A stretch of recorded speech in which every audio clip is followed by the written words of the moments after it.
Muy buenos días. Estoy grabando y sigo grabando las evidencias del diluvio universal. Por eso le he llamado Tratado del Diluvio Universal. Estamos viendo la geomorfología. Este es el cuarto video sobre geomorfología y específicamente este para mí es clave. Son las rocas de cuarcita. Las rocas que fueron llevadas por el agua y fueron moldeadas por el agua y golpeadas unas contra otras en aguas gigantescas que fueron llevadas hasta 1000 kilómetros de distancia y que además se encuentran estas rocas de cuarcita en todo el mundo por encima en las llanuras y muy por encima de los ríos actuales. ¿Qué fue lo que llevó tanta roca? ¿Qué cantidad de agua pudo haber llevado tanta roca? Solo el diluvio universal lo puede explicar. Esto es una evidencia que a mí, cuando yo la pude analizar y ver, para mí es una evidencia casi definitiva. Rocas de cuarcita. Y he podido estar observando esto desde hace algunos años en mi propio México, donde muchísimas rocas de cuarcita están encima de las llanuras, encima de los cerros, muy por encima de los ríos. Y esto significa que el agua era enorme, el caudal de agua y los torrentes de agua que llevaban esto eran enormes. Vean ustedes esta evidencia y vamos a poder seguir avanzando en la ciencia y el diluvio universal. Cómo la ciencia nos demuestra que hubo un diluvio universal y que esto está teniendo repercusiones actuales muy importantes. Muchas gracias. Rocas duras transportadas de larga distancia. La erosión de una inundación global afectaría a rocas de todas las durezas. Las rocas blancas, como el esquito, se pulverizarían rápidamente a poca distancia. Las rocas más duras, como la cuarcita, no se pulverizarían tan rápidamente y podrían transportarse a largas distancias y luego depositarse cuando y donde las corrientes disminuyeran. Otra opción sería que las rocas duras o dureza media se erosionaran y se acumularan cerca de su origen a medida que se elevaban las cadenas montañosas. Rocas de cuarcita transportadas hasta 1200 kilómetros en el noroeste de Estados Unidos y el suroeste de Canadá. La cuarcita es una de las rocas más duras del mundo. Sin duda es la roca más dura en el norte de las montañas rocosas en los Estados Unidos. Sobre todo aflora en las montañas rocosas occidentales del norte y centro de Idaho y el extremo occidental de Montana.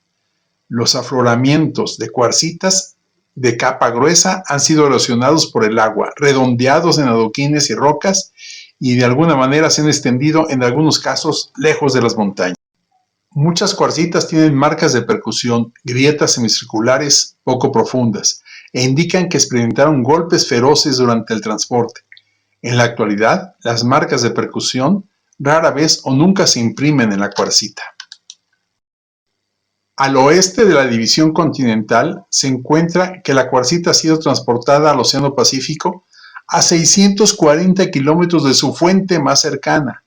Se encuentran en el área de Vancouver, Canadá, y en el área de Puget Sound, mezclados con escombros glaciares. Se extendieron a estas áreas antes de la glaciación. Luego, los glaciares recogieron las rocas redondeadas y las mezclaron con escombros glaciares. Incluso con la acción de los glaciares, algunas rocas aún mantienen sus marcas de percusión.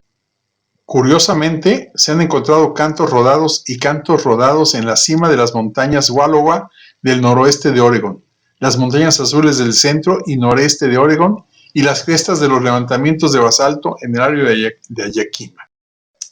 Las cuarcitas son abundantes en el suroeste de Montana, el noroeste de Wyoming y el de Idaho adyacente. Se extendieron hacia Big Horn, al noroeste de Wind River y al suroeste de las cuencas Powder River y Wyoming, a más de 640 kilómetros de su fuente más cercana en el centro de Idaho, a varias cadenas montañosas de su fuente. Las cuarcitas también se encuentran en la cima de las montañas Teton, del noreste de Wyoming, y la cordillera Gravelly, del suroeste de Montana, lo que indica que la construcción de montañas las llevó a las cimas de las montañas después de que se dispersaron. Las cuarcitas se acumularon en grandes paleovalles o cuencas de 4.500 metros de profundidad. Los valles deben haberse hundido para dar cabida a todos los adoquines y rocas.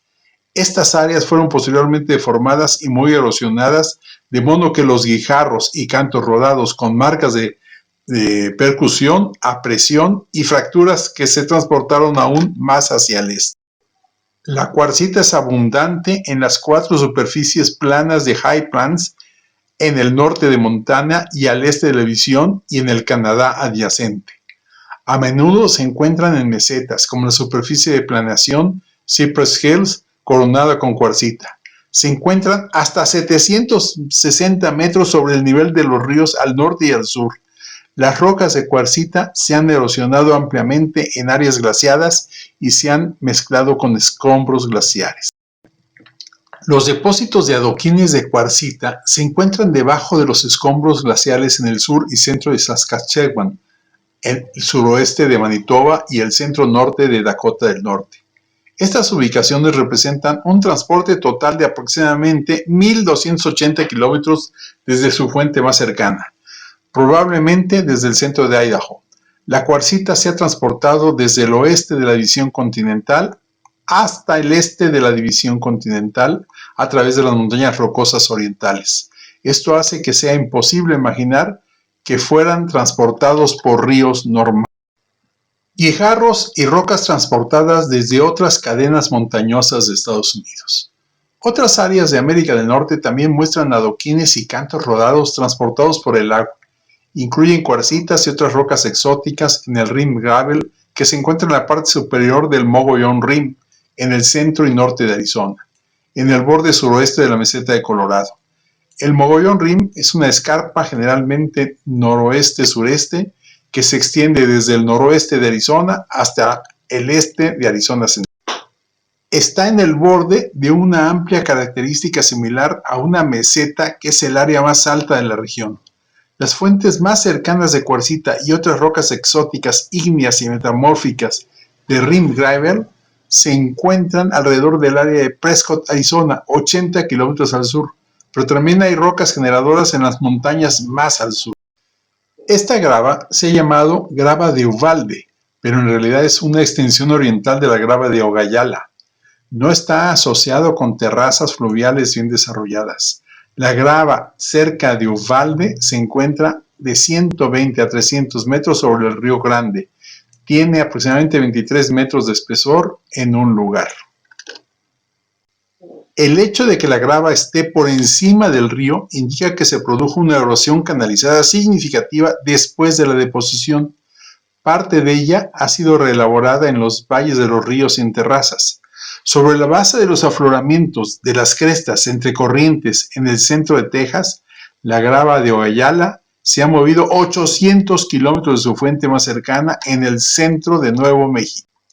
La cordillera de Alaska es una cadena montañosa en forma de arco, generalmente de este a oeste, de 965 kilómetros de largo en el sur de Alaska, que se fusiona con las montañas Wrangell y San Elías en el sureste y la cordillera de las Aleutianas en el suroeste.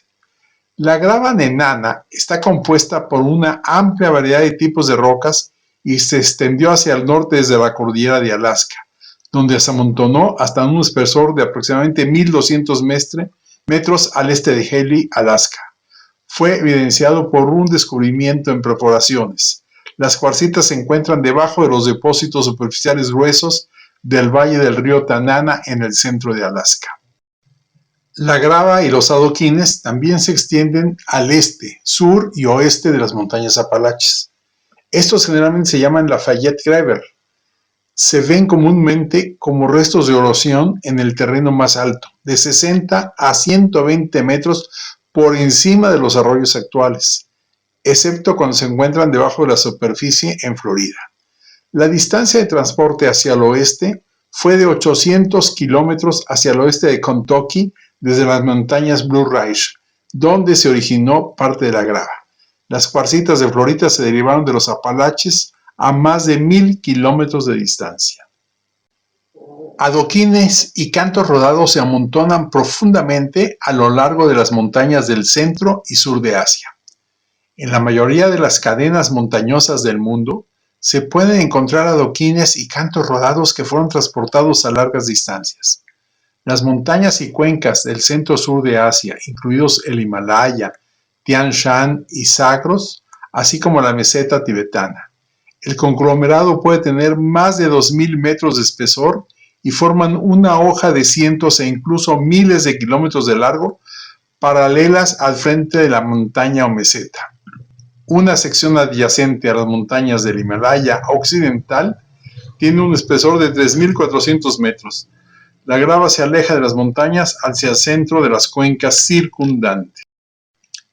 El transporte de roca dura coloca el límite de las inundaciones y posteriores a las inundaciones en el Cenozoico tardío. La implicación del transporte de rocas duras lejos de sus fuentes es sencilla. La gran mayoría del transporte de cantos rodados ocurrió en el Cenozoico, principalmente en el Cenozoico medio o tardío. La única excepción son los densos conglomerados del noroeste de Wyoming, donde se encontraron huellas y restos de dinosaurios. Esto automáticamente colocó parte de esta grava en el Cretácico muy tardío.